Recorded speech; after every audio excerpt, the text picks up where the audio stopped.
Good morning and happy Sunday.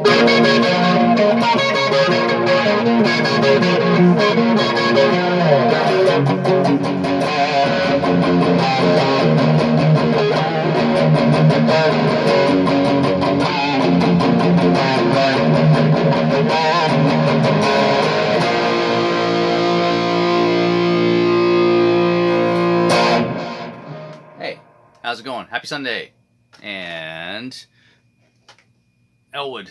This guitar is called Elwood. Interestingly enough, isn't it? Yes. Happy Sunday. Happy cold coffee in the morning. I do like the cold coffee. I don't mind that. You know, when you leave your Tim Hortons in the car for a couple hours and come back, I can still drink that. And my wife, Angela, doesn't understand how I can even do that. But I can do it. Chug it back. It tastes good. Anyhow, Rebel Yell. Rebel Yell. Interesting intro, isn't it? Where you're playing. I lost my signal. You can let me clean it up a bit here for you. This might have been a little unclear.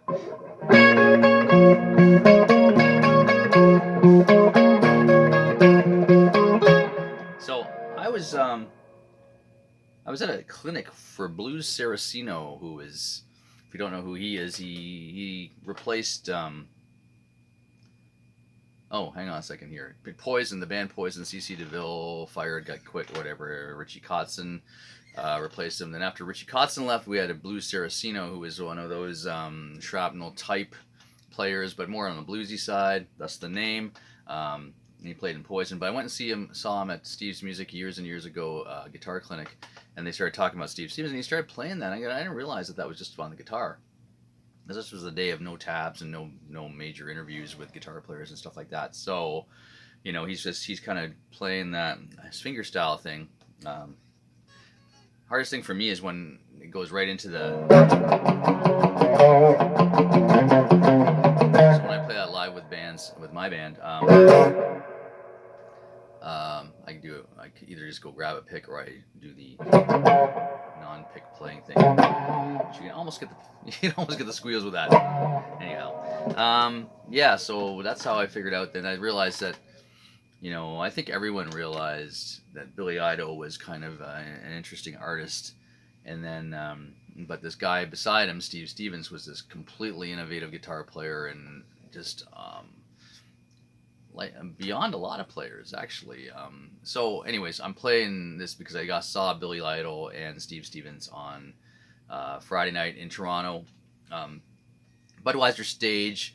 Don't know the exact temperature was outside, but we were, and I say we, I said the entire crowd, including myself and Angela, we were dressed in, I was wearing long johns, about 3 layers of shirts, and my full winter parka that I wear when it's minus 40. So, I don't know. And it's still cold. Still cold, and rained a good chunk between bands. Joan Jett opened. Joan Jett was awesome, by the way. She's just incredible. But Steve Stevens, let's talk about Steve for a second here. You go to see live bands, you go to see classic bands, and there's players, there's guys who play. Then there's legends you go to see. And on Friday night, I saw a legend. Steve Stevens is a legendary guitar hero in the whole genre of rock. Let's leave out everybody else. Let's leave out our jazz guitarists, our classical guitarists, our country guitarists. Let's just talk about our rock guys. So Steve Stevens is definitely in our top 20 of primo rock guys in the history of rock. And when I say primo rock guys, I'm talking the same world as Jimmy Page, Eddie Van Halen, and Randy Rhoads. He's in with those guys. He's on that tier. If you believe in my tier system of ranking guitar players, but yeah, it was just legendary to see the guy. And you know how you know is because the tone's there. It doesn't matter where you're playing. You could be playing in some dirty bar downtown. You could be playing at some outdoor festival where there's a million things going on. But the tone is just perfect. And it was cold, rainy. I'm sure that has something to do with the sound. Apparently, when people are wearing a lot of clothing, that has a lot to do with the sound in the venue because of bounce back. And summertime when there's a lot of flesh, apparently, flesh is very reflective, so that changes the sound in an auditorium or arena. Um, so anyway, with all those elements there, his sound was just incredible. And just some innovative stuff, little work with delays, guitar synths, Flesh for Fantasy doing the guitar synth part. Those horn shots are him,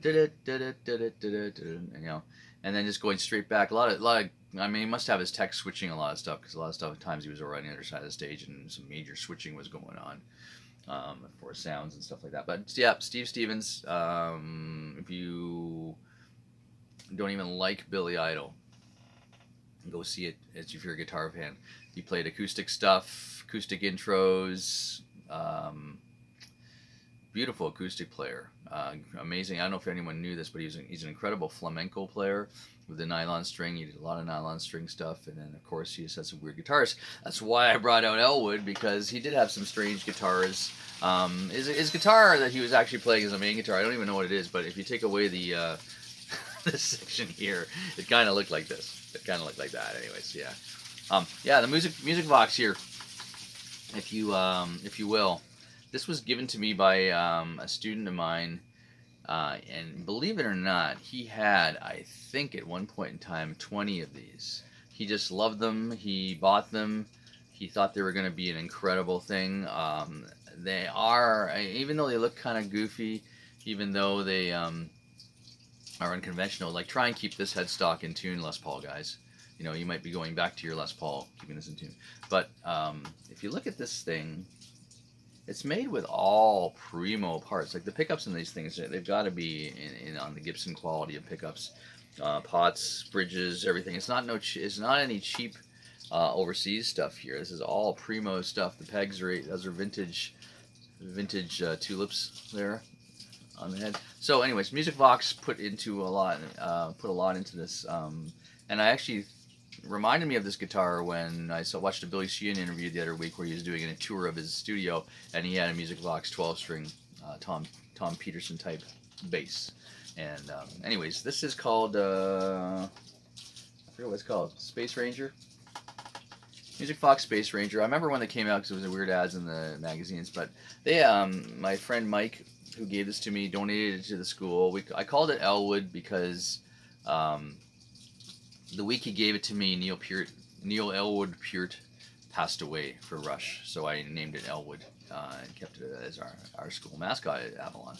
So anyhow, that's the weird guitar that comes out every once in a while. Anyhow, yes, Steve Stevens. Going back to that, Friedman amps, incredible. It's a wide assortment of beautiful guitars and just incredible tone. Incredible tone. Those Friedmans, if those were all the Friedmans, man, go out and buy a Friedman. I have a Friedman pedal because that's all I can afford. Friedman amps in Canada are like $4,000 or $5,000, so I can't justify that. Sorry. I would love to have one there, Dave. I actually have.